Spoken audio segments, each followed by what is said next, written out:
아멘. 오늘은 감사함을 넘치게 하라는 제목으로 말씀을 상고해 보고자 합니다. 말씀을 같이 보실까요? 그러므로 너희가 그리스도 예수를 주로 받았으니 그 안에서 행하되 그 안에 뿌리를 박으며 세움을 받아 교훈을 받은 대로 믿음에 굳게 서서 감사함을 넘치게 하라. 말씀을 통해 무엇을 깨닫게 되십니까? 하나님께서 성도된 우리들에게 무엇을 바라시는지, 무엇을 원하시는지 깨닫게 되십니까?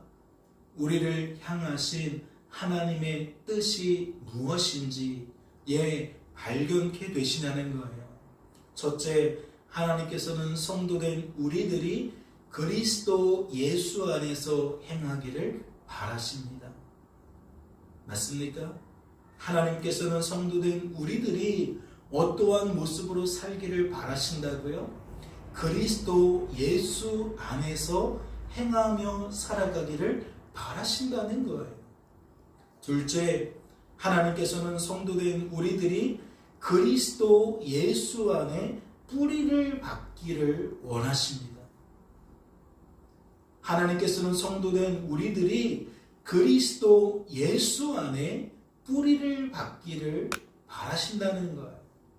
셋째, 하나님께서는 성도된 우리들이 그리스도 예수 안에서 세움을 받길 원하십니다. 이해가 되셨어요? 하나님은 성도된 우리들에게 무엇을 바라신다고요? 하나님은 우리들이 그리스도 예수 안에서 행하고 그리스도 예수 안에서 뿌리를 박고 그리스도 예수 안에서 세움을 받기를 바라신다는 거예요. 그렇다면 성도된 우리들은 이 말씀을 통해 무엇을 깨달아야 합니까? 성도된 우리들이 이러한 하나님의 뜻을 따라 주어진 삶 속에서 과연 살아가고 있는지를 깨달아야 됩니다.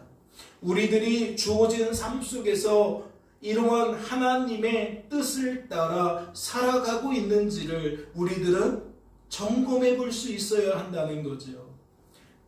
그리스도 예수 안에서 우리들이 행하고 있는지를, 그리스도 예수 안에 우리가 뿌리를 박고 있는지를, 그리스도 예수 안에서 우리들이 세움을 받고 있는지를 우리들은 살펴볼 수 있어야 한다는 겁니다. 하지만 그것보다 더 중요한 것이 있습니다. 그것이 무엇일까요? 우리들이 말씀대로 행하고 뿌리를 받고 세움을 받는 것보다 더 중요한 것이 과연 무엇이겠냐는 겁니다. 이는 성도된 우리들이 주어진 삶 속에서 하나님의 뜻을 따라 살아갈 수 있는 이유를 깨닫는 겁니다. 우리들이 주어진 삶 속에서 하나님의 뜻을 따라 살아갈 수 없는 이유를 깨닫는 겁니다. 이것이 우리가 살아가는 것과 살아가지 못하는 것을 아는 것보다 더욱 중요하다는 거죠. 이해가 되셨어요? 그리스도 예수 안에서 우리가 행할 수 있는 이유와 행할 수 없는 이유를 깨닫는 것이 그리스도 안에서 행하는 것보다 행하지 못하는 것보다 더욱 중요하다는 거예요. 왜 행할 수 있었는지, 왜 행할 수 없었는지 그것을 우리들이 아는 것이, 알게 되는 것이 더욱 중요하다는 것이지. 그렇다면 묻지 않을 수가 없어요. 어째서 이것이 더욱 중요한 걸까요? 하나님의 뜻을 따라 우리들이 살아가는 것보다 하나님의 뜻을 따라 우리들이 살아갈 수 있는 그 이유를 깨닫는 것이 어째서 더욱 중요하냐는 거예요. 하나님의 뜻을 따라 우리들이 살아가는 것보다 하나님의 뜻을 따라 우리들이 살아갈 수 없는 이유를 깨닫는 것이 어째서 더욱 중요하냐는 거죠. 이는 그것이 바로 그리스도 예수 안에서라는 말이 담고 있는 의미이기 때문입니다. 그리스도 예수 안에서 행하라고 했고, 그리스도 예수 안에서 뿌리를 박으라고 했고, 그리스도 예수 안에서 세움을 받으라고 했는데, 그리스도 예수라는 그 말이 담고 있는 의미가 무엇이냐? 바로 이것이다라는 거죠. 그런 우리는 행하는 것보다 행하게 되는 이유와 행할 수 없는 이유를 깨닫는 것이 더욱 중요하다는 거예요. 말씀을 다시 보세요. 말씀은 너희가 그리스도 예수를 주로 받았다고 소개하고 있습니다. 이는 무엇을 드러내는 걸까요? 이것은 골로새에 있는 성도들을 칭찬하고 있는 걸까요? 너희는 그리스도 예수를 주로 받았다. 그러니 참으로 잘했다. 지금 이러한 의미를 드러내고 있냐는 거예요. 만약 그렇다면 이어지는 말씀은 어떠한 의미가 될까요? 말씀은 이렇게 이어지고 있잖아요. 너희가 그리스도 예수를 주로 받았으니 그 안에서 행하되. 그렇다면 그 안에서 행하되 라는 말씀은 과연 어떠한 의미가 되겠냐는 거죠? 이는 다른 게 아니에요. 앞으로도 계속 자라라는 의미가 되는 겁니다. 왜냐하면 그 안에서라는 말씀은 너희가 그리스도 예수를 주로 받은 것처럼 그 안에서라는 의미가 되기 때문에 그래요. 다시 말해 그 안에서 행하라는 말씀은 너희가 그리스도 예수를 주로 받은 것처럼 너희는 앞으로도 좋은 것을 선택하라는 그러한 의미가 된다는 거죠. 지난번에 잘했어. 그러니까 앞으로도 계속 잘하면 좋겠어. 이러한 의미가 된다는 거예요. 그러면 이러한 해석이 여기에서 멈춰질 수 있나요? 아니죠. 이어지는 말씀도 그러한 의미로 해석이 되어질 거예요. 그 안에 뿌리를 박으라는 이 말씀도 결국 어떻게 해석이 되어질 것이냐? 그래, 앞으로는 더 잘해. 예, 그러한 의미가 된다는 거죠. 그러면 여기에서 그러한 해석이 멈추겠어요? 그렇지 않겠죠. 이어지는 말씀, 그 안에 세움을 받으라는 말씀도 같은 해석을 낳게 될 거예요. 다시 말해 이 또한 계속해서 자라라는, 계속해서 더욱 자라라는 그러한 의미가 되어질 거라는 거죠. 그리스도 예수를 주로 받았다는 말씀을 통해 성도된 우리들이 만약 너희를 주목하게 된다면, 골로새에 있는 성도들을 주목하게 된다면 이어지는 말씀은 모두 너희를 중심으로 풀려지게 될 수밖에 없다는 겁니다.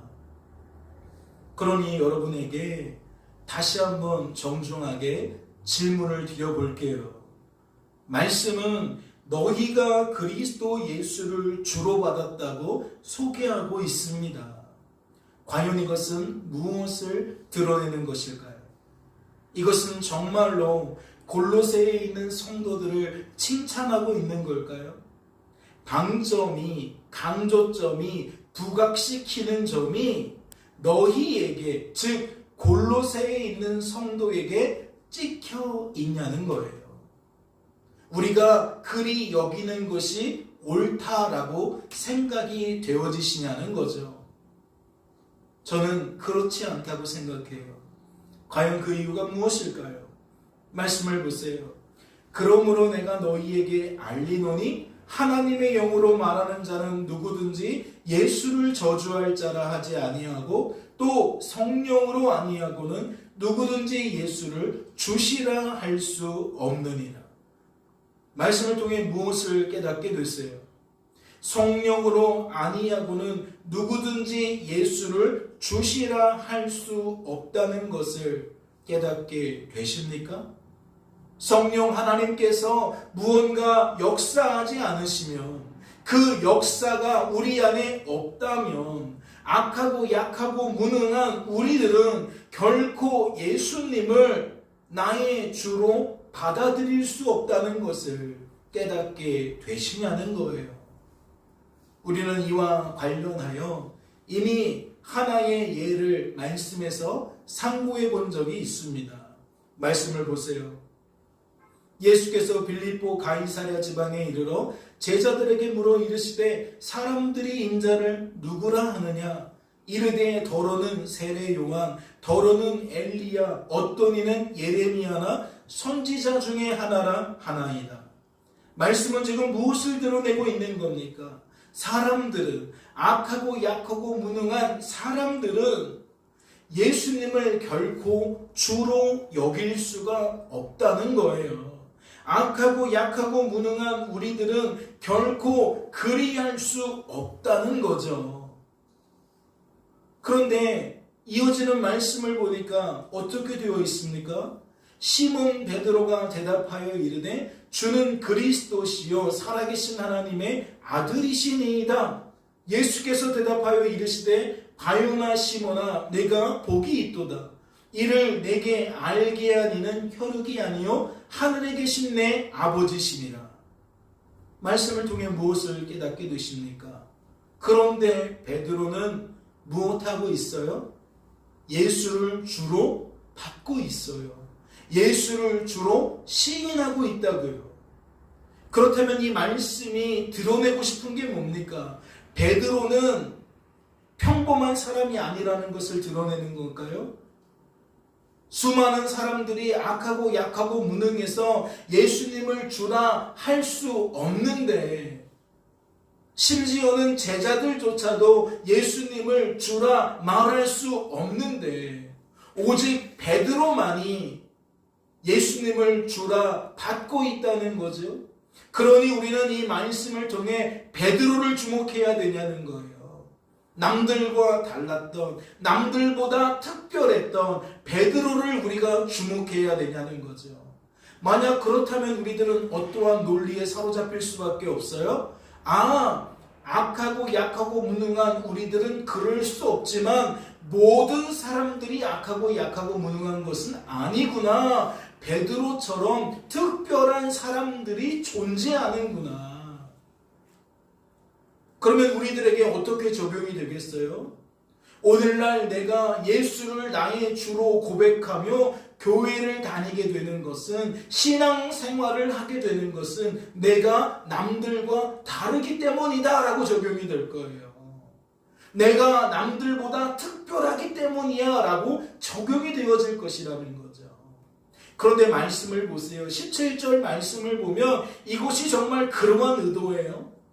예수께서 대답하여 이르시되 바요나 시몬아 내가 복이 있도다. 이를 내게 알게 한 이는 혈육이 아니요 하늘에 계신 내 아버지시니라. 무엇을 드러내고 싶은 거예요? 바로 그러한 우리들의 생각을 차단하고 싶으셨던 거예요. 사람들이 주는 그리스도시요 살아계신 하나님의 아들이십니다 라고 고백한 그 베드로를 주목하는 것을 차단하기 위해서 17절 말씀을 기록하고 있다는 거지요. 베드로가 예수님을 주로 받게 된 것은 베드로의 우월함이 아닙니다. 베드로의 특별함이 아니에요. 하나님께서 베드로에게 그와 같은 진리를 알게 하셨기 때문입니다. 풀어주셨기 때문에 그래요. 그것이 믿어졌기 때문에, 깨달아졌기 때문이라는 거죠. 하나님이 그리 하셨기 때문에 베드로는 그리 대답할 수가 있었다는 겁니다. 그렇다면 이것은 무엇과 짝을 이루는 거예요? 조금 전에 우리들이 살펴보았던 고린도전서 12장 말씀과 짝을 이루는 거죠. 성령으로 아니하고는, 하나님의 영으로 아니하고는, 성령 하나님으로 아니하고는 뭐라고요? 누구든지 예수를 주시라 할 수 없다. 지금 이 얘기가 이 말과 동의어잖아요. 같은 의미를 갖고 있는 거잖아요. 하늘에 계신 내 아버지가 너에게 그것을 알게 만드신 것이다. 마태복음 16장 17절 말씀과 고린도전서 12장 3절 말씀은 같은 이야기를 하고 있다는 거예요. 우리가 지난 수요 예배 시간에 살펴볼 수 있었죠. 하나님 아버지께 감사하라는 얘기는 하나님 아버지께만 감사하라는 의미가 아니라 그 말씀 속에 성자 하나님께도 성령 하나님께도 감사해야 된다는 의미가 담겨 있다고 말씀을 드렸어요. 왜 그렇죠? 하나님께서 일하시는 방식은 언제나 함께이기 때문에 그래요. 그런데 오늘 이 말씀을 보니까 그 내용을 또 한 번 확인할 수 있는 거죠. 12장 3절에서는 성령 하나님을 강조하고 있고 마태복음 16장 17절에서는 하늘에 계신 내 아버지 즉 성부 하나님을 강조하고 있으니 우리는 다시 한번 우리 하나님은 함께 일하시는 분이구나 라는 것을 확인할 수가 있다라는 거예요. 그렇다면 다시 여쭙겠습니다. 너희가 그리스도 예수를 주로 받았다는 것은 무엇을 드러내는 겁니까? 골로새에 있는 성도들이 특별했다는 거예요? 골로새에 있는 성도들을 칭찬하고 있는 거예요? 얘는 그런 게 아니에요. 너희가 하나님 때문에 그리스도 예수를 주로 받을 수 있었다라는 것을 드러내는 거예요. 즉 그들이 받은 것에 우리가 집중할 것이 아니라 그들이 어떻게 받게 되었는지를 주목해야 된다라는 거죠. 방점은 골로새에 있는 성도에게 찍혀 있었던 것이 아니라 그리 행하신, 그리 만드신 하나님께 찍혀 있었다는 겁니다. 그렇다면 이 일을 통해 무엇이 함께 드러난 거죠? 골로새에 있는 성도들은 결코 그리스도 예수를 주로 받을 수 없다는 것이 함께 드러난 거예요. 말씀을 보면서 우리들은 그것까지 읽어낼 수 있어야 된다는 거죠. 우리 안에 계신 성령 하나님께서 이와 같이 말씀의 의미를 풀어주실 때에 우리의 생각은 거기까지 이르러야 한다는 겁니다. 다시 말해 악하고 약하고 무능한 나의 나됨과 그러한 우리들을 친히 구원하사 성도로 세우시고 보존하시고 성도다운 삶을 살게 만드시는 하나님의 하나님 되심이 골로새서 2장 6절과 7절 말씀을 읽으면서 우리들은 읽혀질 수 있어야 한다는 거죠. 이 말씀의 뜻이, 이 말씀의 의미가 그러한 것들을 담고 있다는 것을 우리들은 확인할 수가 있어야 한다는 거예요. 그렇다면 이제 이어지는 말씀에 대한 해석을 좀 살펴볼까요? 그 안에서 행하되 그 안에 뿌리를 박으며 그 안에 세움을 받아 라는 말씀은 어떠한 의미를 드러내는 걸까요? 너희가 그리스도 예수를 주로 받았다는 말씀의 의미가 조금 전에 우리가 상고한 것처럼 나의 나됨과 하나님의 하나님 되심을 드러내고 있다며 그 안에서 행하고 그 안에 뿌리를 받고 그 안에 세움을 받으라는 것은 어떠한 의미를 나타내겠냐는 겁니다. 이는 다른 게 아니죠. 나의 나됨과 하나님의 하나님 되심이 무엇인지 우리에게 주어진 바로 그 삶 속에서 우리들은 더욱 깊이 깨닫고 인정하고 고백해야 한다는 의미를 드러내고 있는 거예요. 너희가 그리스도 예수를 주로 받았다는 것을 통해 악하고 약하고 무능한 나의 나됨과 그러한 우리들을 친히 구원하사 성도로 세우시고 보존하시고 성도다운 삶을 살게 하시는 하나님의 하나님 되심을 읽어낼 수 있었다며 그 안에서 행하라는 건 뭐라고요? 실제적인 우리들의 삶 속에서 그와 같은 관점을 가지고 뭐하라는 거예요? 살아갈 수 있어야 한다는 거예요. 내가 오늘 예배를 드리는 것과 예배를 드리지 못하는 것을 통해 예배드릴 수 있는 이유와 예배드릴 수 없는 이유를 우리들은 함께 읽어낼 수 있어야 한다는 거죠. 평상시에 주어진 삶 속에서, 학교에서, 가정에서, 병원에서, 일터에서, 사업장에서 하나님은 감사함을 넘치게 하라고 말씀하셨는데, 우리가 그러한 삶을 살고 있는지, 그러한 삶을 살고 있지 않는지 우리는 분별해야 된다는 것이고, 분별한 다음에는 우리가 왜 그와 같은 삶을 살 수 있었는지와 왜 그와 같은 삶을 살 수 없었는지를 함께 읽어낼 수 있어야 된다는 거예요. 왜요? 그리스도 예수 안에라는 의미가 바로 그것을 의미하기 때문이라는 거죠. 그러니까 그 안에서 행하라, 그 안에 뿌리를 박으라, 그 안에 세움을 받으라 라는 것은 우리들이 범사에 그러한 관점을 가지고 주어진 삶을 더욱 바라볼 수 있어야 된다는 거예요. 흔들리지 말고 그렇게 여기며 살아갈 수 있어야 된다라는 거죠. 그렇다면 교훈을 받은 대로 믿음에 굳게 서서 감사함을 넘치게 하라는 말씀은 어떠한 의미를 드러내는 걸까요? 이것은 첫째, 앞서 살펴본 내용을 반복하고 있는 거예요. 반복한다는 건 어떠한 의도가 담겨 있는 거죠? 강조하는 의도가 담겨 있는 거예요. 성도된 우리들은 주어진 삶 속에서 이와 같이 살아갈 수 있어야 한다라는 것을 강조하고 있다는 거죠. 둘째, 그 결과가 주어진 삶 속에서 무엇으로 이어지게 되는지를 성도된 우리들에게 드러내고 있는 거예요. 우리가 주어진 삶 속에서 그와 같이 나의 나됨과 하나님의 하나님 되심이 무엇인지 더욱 깊이 알아간다면 어떠한 결과로 이어져요? 교훈을 받은 대로 믿음에 굳게 서서 결국 감사함을 넘치게 하라는 결과로 이어지는 거예요. 성도된 우리들이 주어진 삶 속에서 범사에 하나님께 감사하게 되어지는 결과로 이어지게 된다는 거죠. 사랑하는 성도 여러분, 무엇을 깨닫게 되십니까?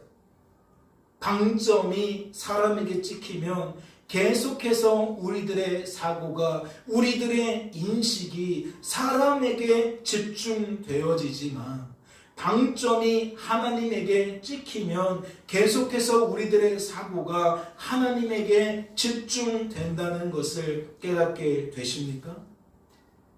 그렇다면 저는 묻지 않을 수가 없어요. 여러분은 주어진 삶 속에서 어떠한 것에 방점을 찍으며 살아가고 계십니까? 하나님께 방점을 찍으며 살아가고 계십니까? 하나님이 아닌 것에 방점을 찍으며 살아가고 계십니까?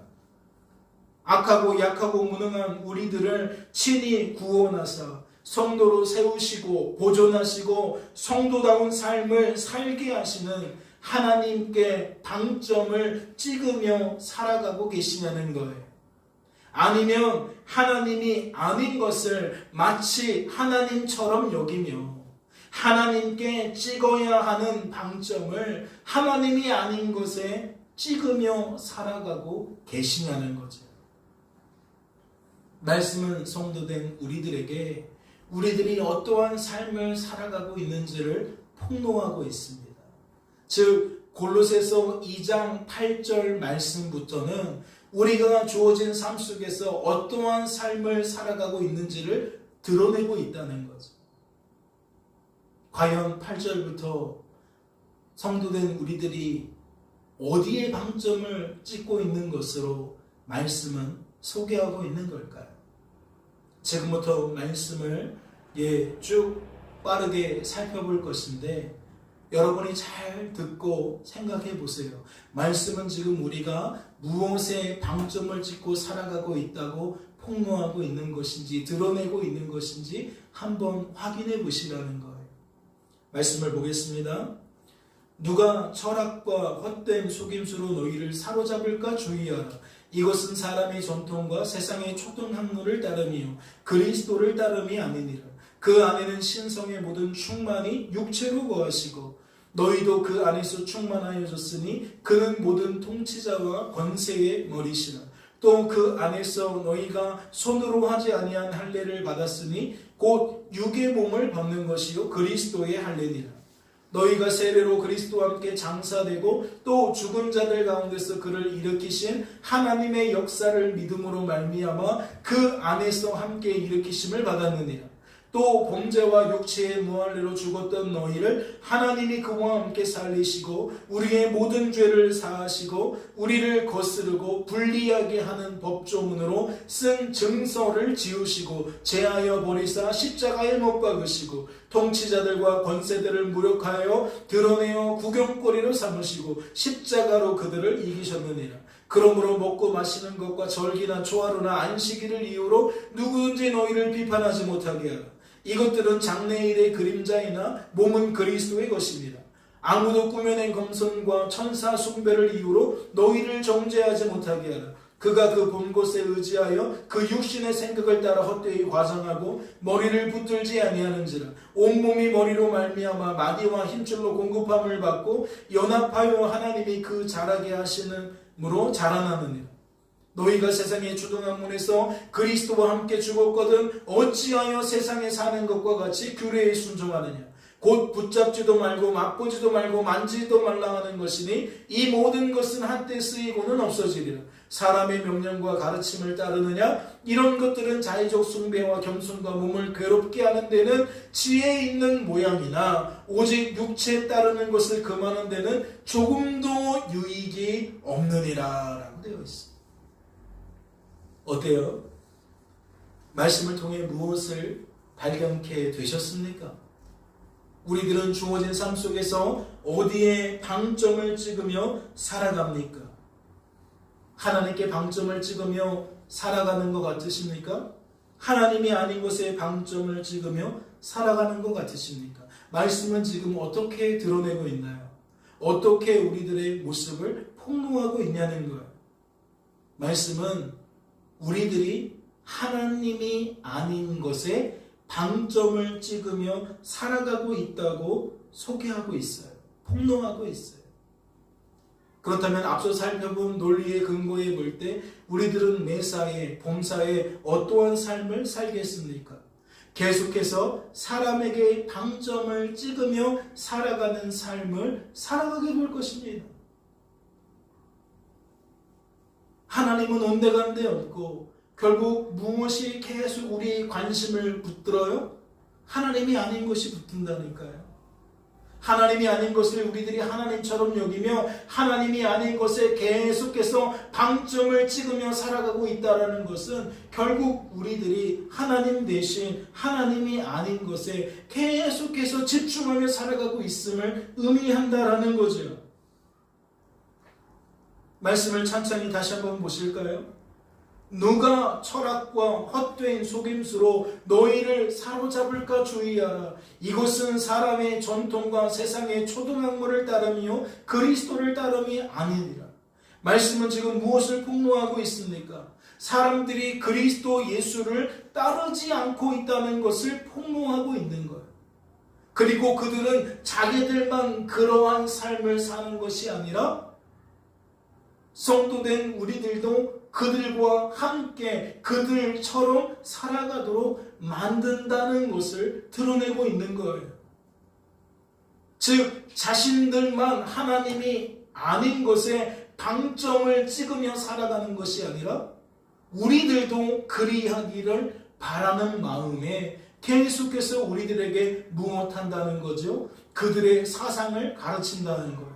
그들의 헛된 속임수를 가르친다는 거예요. 무엇하도록 그 설악과 그 헛된 속임수가 성도된 우리들의 생각과 감정과 의지를 사로잡도록 그렇게 그들은 애를 쓰고 있다라는 거죠. 그렇다면 이 말씀이 그들만 그러고 있다라는 것을 강조하는 걸까요? 그들이 그러고 있을 때에 성도된 우리들이 무방비 상태로 넘어간다는 것을 함께 강조하고 있는 걸까요? 말씀이 지금 의도하고 있는 바는 그들은 이상한 사람이다 라는 것만 드러내는 것이 아니에요. 그들이 이상한 사람인데 너희들도 그들을 따라가고 있으니 이건 너희들도 이상한 것이 아니냐라고 지금 폭로하고 있는 거예요. 너희들은 세상 속에서 구별이 되어졌는데 그들과 다른 생각과 감정과 의지를 품고 살아가도록 하나님이 너희들을 인도하고 계시는데 정작 너희들은 어찌하여 그들의 말에 더욱 혹하냐라는 거죠. 왜 그들의 말에 더욱 휩쓸리냐는 거예요. 그러면 말씀이 2장 8절 말씀을 통해서도 무엇을 확인할 수 있죠? 우리들이 얼마나 악한 존재인지, 약한 존재인지, 무능한 존재인지를 폭로하고 있는 거예요. 무슨 말씀이세요? 저는 그렇지 않아요. 저는 세상 사람들과 완전히 다르다니까요. 이렇게 말할 수 있는 근거를 말씀은 다 제공하고 있다는 거예요. 우리들도 알게 모르게 그 말에 혹하고 동의하며 그들처럼 살아가고 있다라는 거죠. 그것이 말씀이 지금 드러내고 있는 바라는 거예요. 말씀은 대표적으로 어떠한 내용을 소개하고 있습니까? 20절 말씀을 보세요. 너희가 세상의 초등 학문에서 그리스도와 함께 죽었거든 어찌하여 세상에 사는 것과 같이 규례에 순종하느냐. 말씀은 지금 두 가지 패턴을 나누고 있어요. 첫 번째 패턴은 뭐예요? 너희들은 이미 그리스도와 함께 죽었다는 거예요. 세상의 그 법칙과 세상의 그 사상으로부터 너희들은 이미 건져진 바 되었다는 거죠. 다른 차원에서 주어진 삶을 살 수 있게 되었다는 거예요. 그런데 정작 너희들은 어째서 세상에 사는 것과 같이 규례에 순종하느냐. 어째서 죽지 않은 것처럼 예수 그리스도와 함께 죽지 않은 것처럼 너희들이 사는 것처럼 너희들은 그들처럼 규례에 순종하느냐. 지금 그 이야기를 하고 있는 거죠. 규례라는 것이 무엇입니까?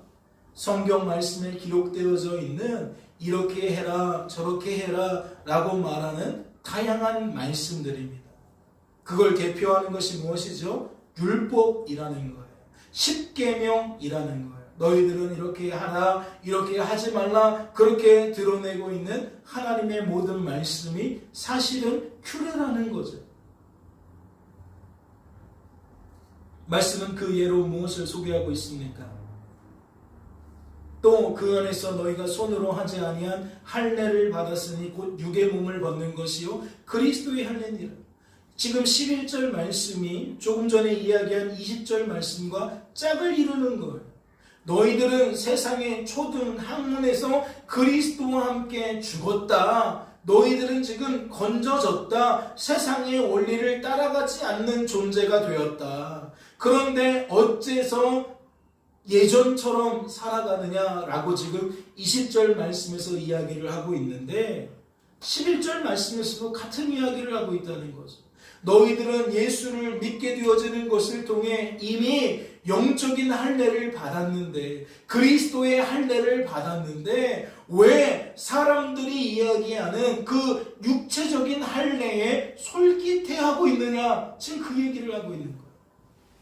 우리들의 사고방식으로는 쉽게 와닿지가 않겠죠. 왜? 우리들은 할례라는 것에 대하여 생소하니까. 그렇게 중요하게 여기지 않으니까. 그런데 이 시대의 시대적 배경을 살펴보면 어떠한 패턴이 나타났느냐. 유대인들은 예수를 믿어도 여전히 율법이라는 것에 갇혀 살았다는 거예요. 원래 자신들이 하나님을 믿는 그 방식에 여전히 붙들려 있었다라는 거죠. 그러니까 사람들에게 무엇을 강조해요? 너희가 진짜 예수님을 믿는다면 할례를 받아야 된다. 우리들처럼 그 몸에 할례를 받아야 된다라고 강조를 하는 거예요. 즉 남자들은 그 성기의 표피를 잘라내야 한다는 거죠. 표피를 잘라냄으로써 너희가 하나님께 택함 받은 백성이라는 것을 너희들이 증명할 수 있다는 거예요. 그런데 지금 말씀은 뭐라고 하는 거죠? 손으로 하지 아니한 할례를 받았다는 거죠. 굳이 너희들의 성기를 그렇게 표피를 제거하지 않아도 너희들은 이미 영적으로 할례를 받은 사람이라는 거예요. 그러니까 너희들은 그러한 규례에 매일 필요가 없다는 거죠. 그런데 11절 말씀을 보면 뭐 하고 있다는 거예요? 매이지 않아도 되는 것에 그들은 매이고 있다는 거예요. 골로새에 있는 성도들이 그 말을 전해주는 유대인들의 이야기에 솔깃해서 넘어가고 있다는 거죠. 아, 그래요? 그러면 우리들도 그래야 되겠네요. 그런데 이것이 이것으로 시작되어지고 끝나는 게 아니라는 거예요. 그들이 이야기는 어떠한 것에 우리가 붙들리게 되어지면 이제 실타리가 풀어지지가 않은 것처럼 계속 잡아당겨요. 그러면 우리들은 그거 하나만 따라가는 것이 아니라 계속해서 따라가게 된다는 거죠. 그것을 드러내는 말씀이 그 다음 말씀이에요. 16절 말씀을 보세요. 그러므로 먹고 마시는 것과 절기나 초하루나 안식일을 이유로 누구든지 너희를 비판하지 못하게 하라. 구약 성경에 보면 특별히 레위기 같은 것을 보면 믿는 사람들은 이렇게 해야 된다라고 정말 10계명 외에도 얼마나 많은 이야기가 담겨 있는지 몰라요. 그들 속에는 무엇이 담겨 있느냐? 너희들은 이러한 것들은 먹어도 되지만 이러한 것들은 먹으면 안 된다. 너희들은 이러한 것들을 마시면 되지만 이러한 것들은 마시면 안 된다. 너희들은 1년 12달 속에서 이와 같은 시기에는 이러한 절기를 지켜야 된다. 매달 초하루에는 이러한 예식을 행해야 된다. 너희들은 일주일 동안 7일째 되는 안식일에는 이러한 삶을 살아가야 된다. 수많은 규례들이 할례 뒤에 쫓아온다는 거예요. 그러면 누구화시키는 거예요? 유대인들이 자기가 믿는 방식대로 이 이방 사람들을 동화시키는 거예요. 끌어들이는 거예요. 나는 예수를 믿어도 할례를 받아야 되고, 나는 예수를 믿어도 먹고 마시는 것을 절제해야 되고, 나는 예수를 믿어도 절기를 반드시 지켜야 되고, 나는 예수를 믿어도 초하루나 안식일을 반드시 지켜야 되는데 어찌 너희들은 그리하지 않느냐? 너희들이 그리하지 않는다는 것은 너희들의 믿음이 가짜라는 뜻이다. 그러니까 너희들이 진짜라면 나와 같이 하나님의 모든 말씀에 순종하는 삶을 살아가야 된다. 그렇게 이야기를 한다라는 거죠. 그러면 골로새에 있는 성도들이 넘어갔다는 거예요? 넘어가지 않았다는 거예요.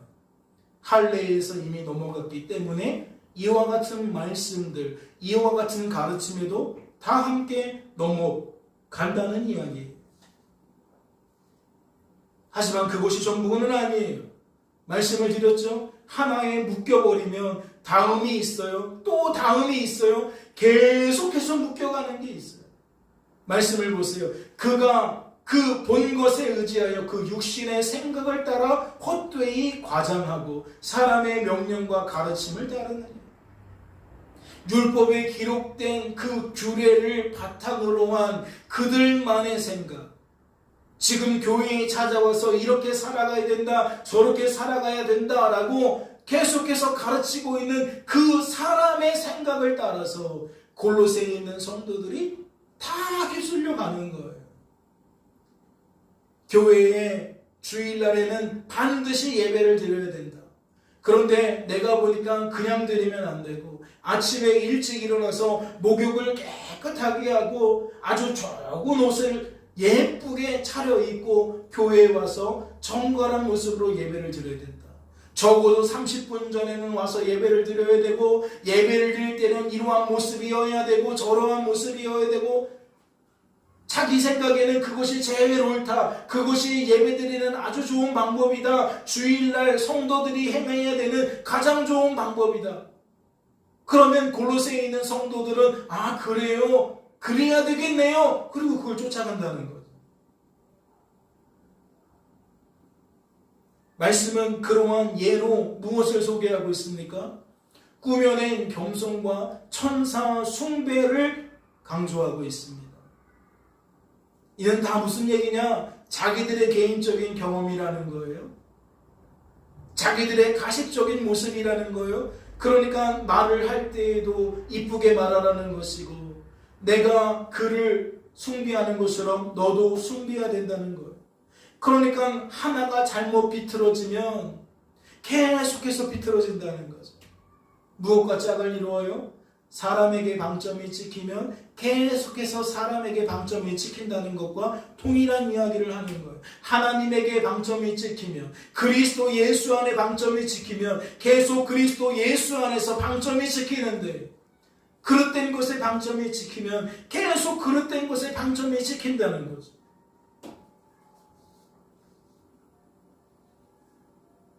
그렇다면 결론이 뭘까요? 지금 8절부터 23절까지 계속해서 그들을 폭로하고 있는데 이 말씀이 드러내고 싶은 결론이 무엇이냐는 거예요. 같이 한번 읽어보실까요? 이런 것들은 자의적 숭배와 겸손과 몸을 괴롭게 하는 데는 지혜 있는 모양이나 오직 육체 따르는 것을 금하는 데는 조금도 유익이 없는 애. 이는 어떠한 얘기를 하고 있는 거죠? 이와 같은 모습들은 사람이 볼 때에는 종교성이 있는 것 같아요. 하나님 잘 믿는 것처럼 보여요. 그러니까 지혜 있는 모양을 띈다라는 거죠. 꽤나 그럴듯하게 보인다는 거예요. 겉모습은 그렇다는 거죠. 사람들이 볼 때에는 그렇다는 거예요. 하지만 하나님께서 보실 때에는 그것이 그들에게 조금도 유익을 가져다 주지 못한다는 거예요. 오직 육체에 따르는 것을 금하는 데는, 즉 우리들이 성도로 세워지고 성도로 보존되어지고 성도다운 삶을 살아가게 되는 데는 조금도 유익이 없다라는 얘기죠.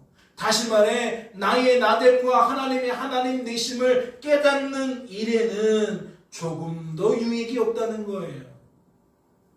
우리들이 볼 때에는 유익이 있는 것처럼 보이지만, 그것도 많이 있는 것처럼 보이지만 실상은 전혀 그렇지 않다는 거죠. 그렇다면 그 결과가 무엇이겠습니까? 결국 교훈을 받은 대로 믿음에 굳게 서는 것을 가로막는 거예요. 감사함을 넘치게 할 수 없게 된다는 거죠. 성도된 우리들을 그리스도 예수 안에서 행하게 만들 수 없다는 것이고, 그리스도 예수 안에 뿌리를 받게 만들 수 없다는 것이며, 그리스도 예수 안에서 세움을 받게 만들 수 없다는 이야기입니다. 인생은 내가 사는 것이 아니에요. 내가 사는 것은 죄의 열매를 낳을 뿐입니다. 우리에게 조금도 유익을 가져다 주지 못해요. 어두운 우리들의 눈에는 그것이 우리들에게 유익을 주는 것 같지만 결국 무엇을 놓치는 거예요? 내가 성도로 세워질 수 없는 존재라는 걸 놓치는 거예요. 내가 하나님 때문에 성도로 세워질 수 있었다는 것을 놓치는 거예요. 그리스도 예수 안으라는 그 말을 우리는 다 잊어버리는 거예요. 오해하고 착각하게 되어지는 거예요. 그러면 남는 게 뭐밖에 없어요? 나밖에 없는 거예요. 나. 인생을 내가 사는 것처럼 여기는 그것밖에 남는 게 없는 거예요. 이러한 사람은 더욱더 무엇이 강화될 수밖에 없어요. 인생은 내가 사는 것이야, 인생은 나하기 나름이야 라는 그 굳은 마음이 더욱 굳어질 뿐이라는 거예요.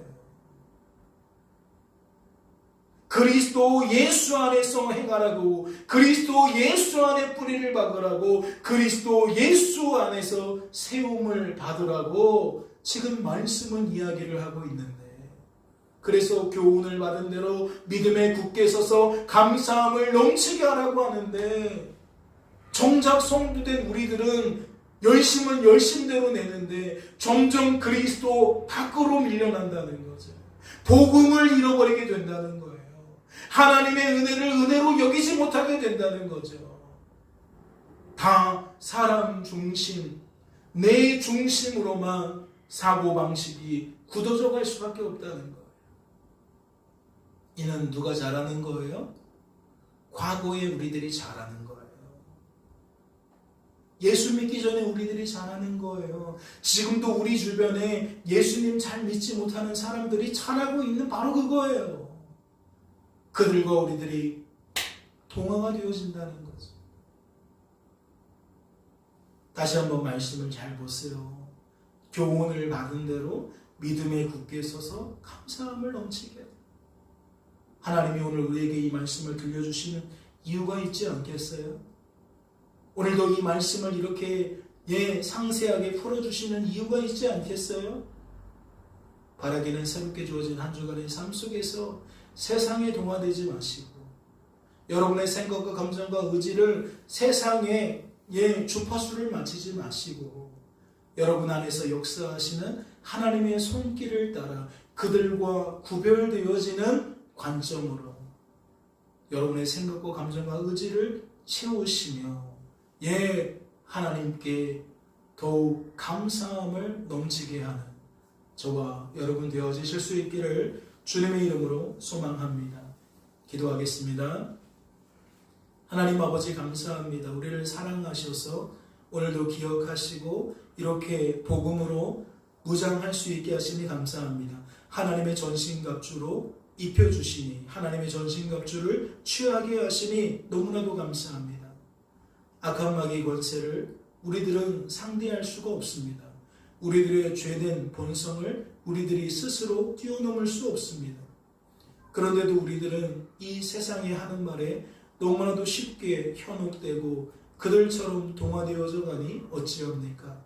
예수 복음이 예수 그리스도 안에서라는 그 말의 의미가 주어진 삶 속에서 떠나가지 않게 하시고 우리 마음 중심에 계속 남아있게 하셔서 주어진 삶을 바라보되 세상 사람들처럼 바라보는 것이 아니라 구원받은 성도답게 예수 그리스도의 복음의 관점으로 제대로 바라보고 받아들일 수 있도록 주님 축복하여 주시옵소서.